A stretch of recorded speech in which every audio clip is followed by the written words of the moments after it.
खासदार संजय राऊत बोलतायत, आपण थेट जाऊयात. नार्कोची पण तयारी नार्कोची पण तयारी ठीक आहे हो, या सगळ्यांची नार्को करा भाजपच्या लोकांची, मग कळेल त्यांनी काय गेल्या 10 वर्षात कांड केलेले आहेत ते. कसला नार्को आणि काय. अनिल देशमुख असतील, संजय राऊत असतील, नवाब मलिक असतील, केजरीवाल असतील, संजय सिंग असतील, ईडीचा गैरवापर करून, पोलिसांचा गैरवापर करून आम्हाला अडकवण्यात आलं. आणि मुंबईचे पोलीस आयुक्त त्यावेळेचे या सगळ्या खटल्याचे मुख्य आरोपी त्यांना मोकळं सोडण्यात आलं, कारण त्यांनी अनिल देशमुखांवरती आरोप करून हळवळलं. आता आज जयंत पाटलांचं नाव त्यांनी घेतलं. माझ्याकडे असे तुरुंगातले 10 लोक उभे करू शकतो जे फडणवीसांचं नाव घेतील, जे बावनकुळ्यांचं नाव घेतील, अमित शहाचं नाव घेतील. अमित शहा पण तुरुंगात जाऊनच आले आहेत ना. भारतीय जनता पक्षानं असे संत महात्मे गोळा केले.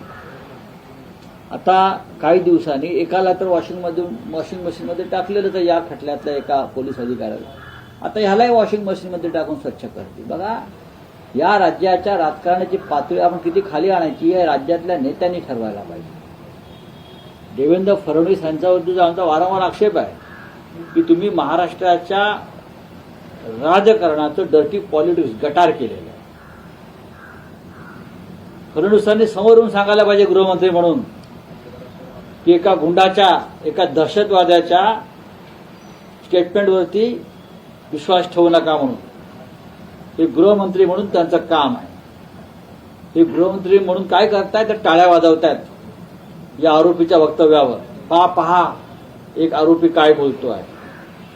स्वतः ते वकील आहेत देवेंद्र फडणवीस. महाराष्ट्र अशा राजकारणाचा तिरस्कार करतो, हेट दिस पॉलिटिक्स, आणि देवेंद्र फडणवीस या राजकारणाचे सूत्रधार.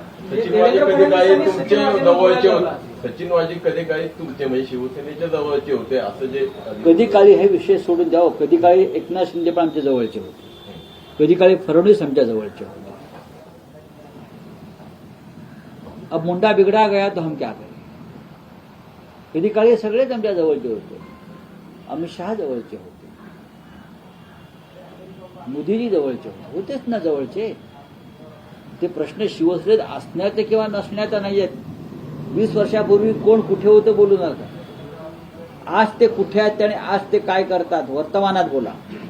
देवेंद्र फडणवीसांवरती खरं तर अनिल देशमुखांनी आरोप केले, फोटो दाखवले. माझ्या दृष्टीनं हा विषय संपला. मी तुम्हाला काय सांगायचं सांगितलं. उगा तळण दळू नका. एक गुंड दहशतवादाच्या आरोपातला जो बॉम्ब ठेवतो, बॉम्ब बनवतो, त्याला मुंबईचे पोलीस आयुक्त मदत करतात. जो खुनाचा आरोपी आहे, हत्येचा आरोपी आहे, तो भारतीय जनता पक्ष संकटात आला की ताबडतोब येऊन बाहेर स्टेटमेंट देतो. ही 3री वेळ आहे. भारतीय जनता पक्षानं असे प्रवक्ते जे नेमलेले आहेत, त्याच्यामुळे भारतीय जनता पक्ष भविष्यामध्ये जो आज आहे त्याच्यापेक्षा रसा तळाला जाणार आहे. एवढंच मी सांगतो. पुढला प्रश्न घ्या. पुढला विषय घ्या. मी आपल्याला सांगतोय ना, मगापासून मी काय सांगतोय. आप बताइए क्या हिंदी में बताइए क्या है वजह, कौन है वजह. आप मुझे बताइए. आप मुझे सवाल पूछ रहे हो, आप मुझे बताइए वजह कौन है. क्या आप मुझे बता सकते हो. बताइए ना.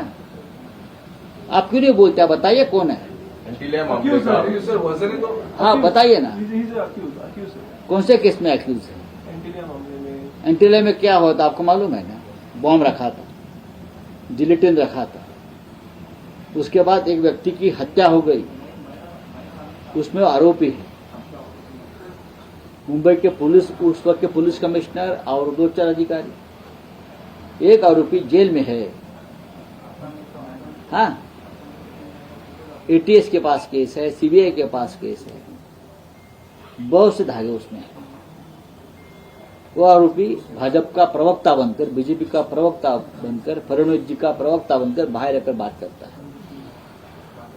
और मीडिया उसको महत्व देती है. भाजपा वाले तालियां बजाते हैं. इस तरह से महाराष्ट्र के राजनीति का स्तर ये लोगों ने गिराया है. एक आरोपी है, गुनहगार है, जेल में है. अनिल देशमुख इस राज्य के गृह मंत्री थे। अनिल देशमुख 7 बार के विधायक है, अभी भी है, नेता है एक पार्टी का। उनको फंसाया गया। उनको बोलने का अधिकार है, वो बोल सकते हैं, लेकिन उनको जवाब देने के लिए आपको एक टेररिस्ट का सहारा लेना पड़ रहा है बीजेपी को।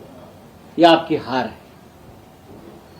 गृह मंत्री फडणवीस का यह अगर अधिकार है, कर्तव्य है कि सामने आओ और कहो लोगों से, चाहे कुछ भी हो, लेकिन एक टेररिस्ट के स्टेटमेंट पर, राजनीतिक स्टेटमेंट पर विश्वास न रखो, ये उनकी जिम्मेदारी है।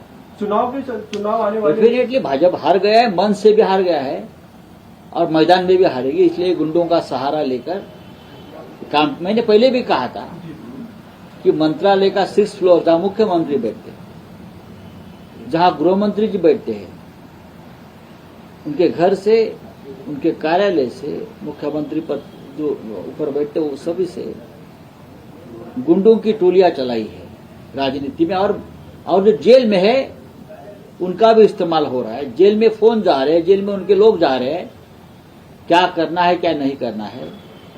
इसी केस के एक और अभियुक्त आरोपी, नाम नहीं लूंगा, आपको मालूम है, वो शिंदे के साथ है और शिंदे के पार्टी से चुनाव लड़ रहा है अंधेरी से। ये खेल महाराष्ट्र में चल रहा है और आप नीति की बात करते हो, संस्कृति की बात करते हो, संस्कार की बात करते हो। जयंत पाटिल देखिए, जयंत पाटिल के नाम आ रहा है, आपको लग नहीं रहा कि ये शरद पवार पे सीधा निशाना तो यही तो है ना उनके पास लड़ने के लिए। क्या है अब कभी जयंत जी का नाम ले, कभी संजय राउत का नाम ले, कभी और किसी का नाम ले। हाँ, क्या करेंगे? उनके पास है क्या? ये हारने वाले, लोकसभा में हारे हैं, महाराष्ट्र में उससे भी बुरी तरह से हारने वाले विधानसभा में। म्हणून तर गेल्या आठवड्यात भाजपचं जे अधिवेशन झालं त्याच्यामध्ये अमित शहा म्हटले की शरद पवार हे भ्रष्टाचारियों का सरगना आहे और त्यांनी उद्धव ठाकरेंच्या विषयी बोलले की बोलने दो, हा बोलने दो। तर त्यातच पुढचं हे सगळे सिरीज आहे। यही चल रहा है, ये वेब सीरीज चल रहा है। ये बीजेपी ने एक क्रिमिनल क्राइम वेब सीरीज बनाई है। क्या मिर्जापुर ना? हाँ सर, हे महाराष्ट्र बोलते अनिल देशमुखांनी केलेले आरोप आणि आज वाजेंनी ये महाराष्ट्र का मिर्जापुर बनाना चाहते हैं। हाँ? परस्पर संबंध आहे का दोन्ही गोष्टीचा? कोणाचा? अनिल देशमुखांनी आरोप केले फडणवीसांवरती। हो, त्याला असं आहे की त्यानंतर यांनी बाहेरून आरोप केले। नाही, बाहेर तुरुंगातून या प्रवक्त्यांना खाली बाहेर आणलं गेलं त्यासाठी ना। स्वतःकडे उत्तर द्यायची हिंमत नाही। जे पुरावे समोर आलेले आहे, जे आम्ही सांगतोय, त्यांची गळफटली आहे, फाटली आहे हातभर। त्याच्यामुळे त्यांचे जे प्रवक्ते आतमध्ये आहेत विविध तुरुंगात, त्यांना आता परत बाहेर काढलं जाईल आणि अशा प्रवक्त्यांच्या माध्यमातून महाविकास आघाडीतल्या नेत्यांवरती हल्ले केले जातील। हे मी वारंवार याआधी सांगितलेलं आहे की गुंड टोळ्यांचा वापर, जे तुरुंगात आहेत खतरनाक गुंड, त्यांचा वापर होतो आहे। मी सांगितलंय, आतमध्ये फोन जात आहेत, त्यांच्याशी फोनवर बोललं जात आहे आणि प्रत्येक तुरुंगाचे जे जेलर आहेत त्यांच्या कार्यालयातल्या फोनवरही बोललं जात आहे गुंडांना आणून तिथे। बोला, कोण पुण्यामध्ये आले, अमित शहानी उद्धव ठाकरेंवरती टीका केली की हे औरंगजेब फॅन क्लबचे अध्यक्ष आहेत। अमित शहा महाराष्ट्रामध्ये येतात आणि सातत्याने उद्धव ठाकरे शरद पवारांना टार्गेट करतात। आज उद्धव ठाकरे यांची पुण्यामध्ये सभा होते, हे पहा, उद्धव ठाकरेंवरती पुण्यातच आरोप अमित शहा म्हणजे जयप्रकाश नारायण नाईक, बरं का? आणि अमित शहा म्हणजे आचार्य विनोबाजी भावे नाईक किंवा अमित शहा म्हणजे सरदार पटेल नाही। कळलं का मला काय म्हणायचं आहे ते? अमित शहा कोण आहेत हे माननीय शरद पवार साहेबांनी काल सांगितलेलं आहे पुण्यातच। तेव्हा तुम्ही असे प्रश्न विचारणं सोडा। जर तुम्ही महाराष्ट्राचे अभिमानी असाल तर अशा विषयाला महत्त्व देऊ नका। आपण सगळे मराठी माणसं आहोत, महाराष्ट्राचे अभिमानी आहोत। हे बाहेरचे चोर लफंगे येऊन मराठी माणसावरती असे हल्ले करून बदनाम करत असतील तर आपण सगळ्यांनी एकत्र राहायला पाहिजे। हा, रावसाहेब, अनिल देशमुख म्हणाले होते की त्यांना एक ऑफर देण्यात आली होती ती त्यांनी मान्य हो, त्याच्यावर चर्चा झालेली आहे ना वारंवार।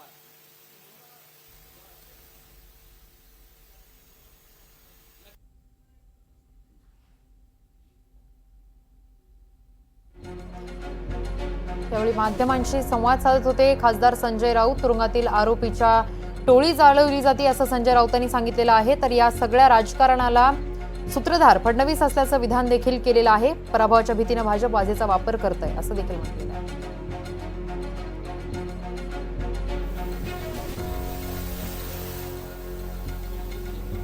तुरुंगातील लोकांना भाजपचं प्रवक्तेपद दिल्याचं देखील राऊतांनी वक्तव्य केलं आहे. त्यासोबतच एक अंधेरीचा आरोपी शिंदे गटात आहे. अंधेरीतील आरोपी निवडणूक लढवतोय असं देखील म्हटलं.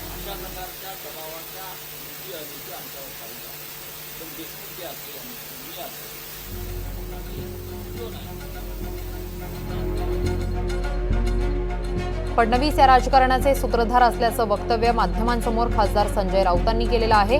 भाजपा या पोलीस अधिकाऱ्याला वॉशिंग मशीनमध्ये टाकून नीट करणार असल्याचं देखील संजय राऊतांनी माध्यमांना सांगितलं.